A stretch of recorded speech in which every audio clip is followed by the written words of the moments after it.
E aí, Kenny Braga, voltando ao Livramento, voltando à plateia, nas tuas férias aí, voltando à tua casa, Kenny. Esse aqui é o chão, né, do meu destino, né?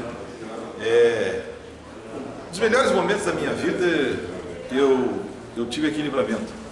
Então toda vez que eu volto aqui, Dudu, eu me sinto imensamente realizado, imensamente feliz. E sempre tem coisas novas para observar, né? Talvez as pessoas que morem aqui permanentemente não se apercebam de quanto é linda esta região, esta cidade, do valor que esta cidade tem para o Rio Grande do Sul, do ponto de vista cultural, do ponto de vista até do ponto de vista geográfico, né?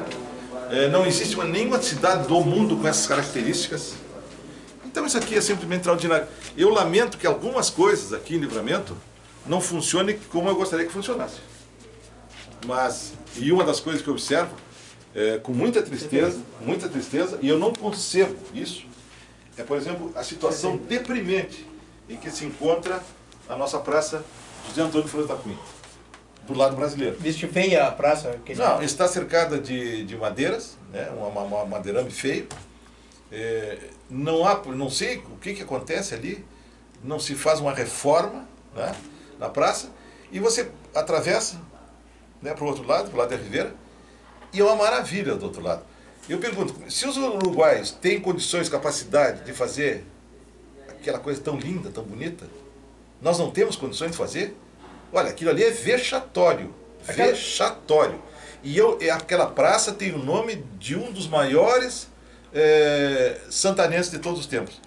E da política brasileira de todos os tempos. José Antônio Flores da Cunha. Governador, né? Foi presidente da Câmara dos Deputados, foi intendente de Uruguaiana, na época do intendente, prefeito de Uruguaiana, foi um homem cheio de virtudes, um homem cheio de cultura, de heroísmo, sabe? E aquela praça te traz boas recordações da tua juventude, Kenny? Tem, porque ali na frente daquela praça tinha o Pedrinho, o restaurante Pedrinho, na frente da praça, e eu frequentava muito o Pedrinho.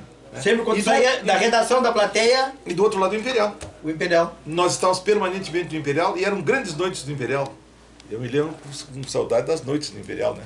E nós saímos dali sempre às 5, 6 horas da manhã. E ali tinha tudo, rapaz. Até jornalista tinha ali. Era uma clientela eclética. E ali as namoradas da noite, aquela coisa toda, era muito bom ali. E frequentava muito a Cueva.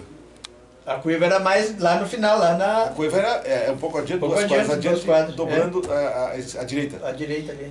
No Hotel Brasil Uruguai, né? Exatamente. E aí não existe mais. No lugar da Cueva foi construído um edifício.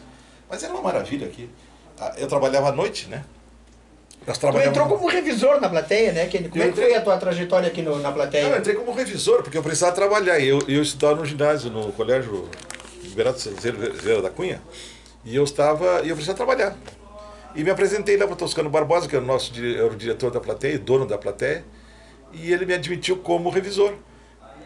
Na condição de revisor, estava também o Dani Lucha, meu colega Dani Lucha, o Elmar Bones passou pela revisão. Depois eu vi que eu tinha jeito para a redação e fui chamado para a redação. E comecei como repórter de polícia, como todo cara começa como repórter de polícia, né? Eu ia lá para ir os dados na delegacia de polícia sobre os acontecimentos, as ocorrências, e transformar aqueles dados em notícia. E depois foi em 6 ou 8 meses, eu acho que nem isso, eu já era editorialista da plateia. Fazia o editorial. Em 64, logo após o golpe militar de 64, eu era editorialista da plateia. E certa vez aprenderam a redação a edição da plateia em Rosário do Sul. Porque o comandante da cidade, lá da cidade da guarnição, não gostou de algo que foi publicado na plateia, não lembro exatamente o que era. Ele não gostou simplesmente. E como ele estava acima da ordem, da Constituição, acima da lei de tudo, ele mandou aprender a edição da plateia. Aconteceu o seguinte, e eu não sabia da apreensão eu não sabia, nem Toscano, aí o Toscano soube. E ficou furioso com a apreensão da plateia. Porque o Toscano ele não tinha posicionamento político, não tinha partido político. Ele era dono do jornal e mandava no jornal, simplesmente isso. Eu já também não mandava no meu jornal, era assim, Toscano. E diziam que ele era ligado ao Jango, é tudo bobagem, não é nada disso aí. E aí ele me chamou, quando eu cheguei no outro dia ele não me chamou. Sabe o que aconteceu, sabe? Aconteceu isso, ele me contou. Faça o editorial para a primeira parte da manhã. E pau nele. Imagina. E eu, como queria acertar as pontas com eles mesmo, agora que eu vou aproveitar. Kenny. Aí eu fiz o editorial Sinal dos Tempos. Sinal dos Tempos. Foi o nome? Do editorial. E ele fez algumas correções e mandou. Pode baixar, pode. Primeira página amanhã. Na capa? Sim, e era o jornal Standard, né? Na época. Na época o jornal era distribuído de avião, inclusive. Sim, né? tinha um poder assim imenso. E aí eu fiz o editorial. E fui embora. Fui sair pela noite, o que eu fazia sempre na minha rotina. E aí no outro dia, quando eu cheguei na esquina ali, que era a CE, né, de frente ali, que hoje é a Sociedade Espanhola. Quando eu cheguei italiana. Quando eu cheguei na esquina, rapaz, toda a quadra estava assim, mas tapada de milico, como os caras dizem. Tua cabeça. Tapada de milico. E eu disse assim, aí me bateu o editorial. É aquele editorial. E eu fiz o retorno assim, fiz meia volta, vou ver. Desci em direção ao posto de gasolina que tinha, e a escada. No tempo da escada, na Silveira Martins, que não tem mais, né? Naquela escadaria. Aquela escada não existe aí mais. Aí fui sair aonde? Lá no Cassino. No Cassino. E entrei para Ribeiro. E telefonei para o Luiz Carlos Vale, que era o secretário da redação. E telefonei, ele me atendeu e disse assim, ele me chamava de palhaço, né? Onde é que tu tá, palhaço? Eu digo, estou aqui, Ribeiro, se não volta tão cedo. O Toscano já foi levado esta manhã para a segunda divisão da Cavalaria Uruguaiana e os caras estão te procurando. Eu digo, eu fico aqui no Uruguai mesmo. Não vou trabalhando, eu fico na casa da minha avó, porque a minha avó morava no Uruguai. Aí eu fiquei uns 10 dias lá, exilado em Rivera, aí soltaram o Toscano, e uns 10 dias depois eu voltei. Então a nossa vida não era fácil. Não era fácil 64. Vamos continuar contando essa história, Kenny. Vamos participar do programa, tu conversa vamos aí. lá. Vamos continuar aí.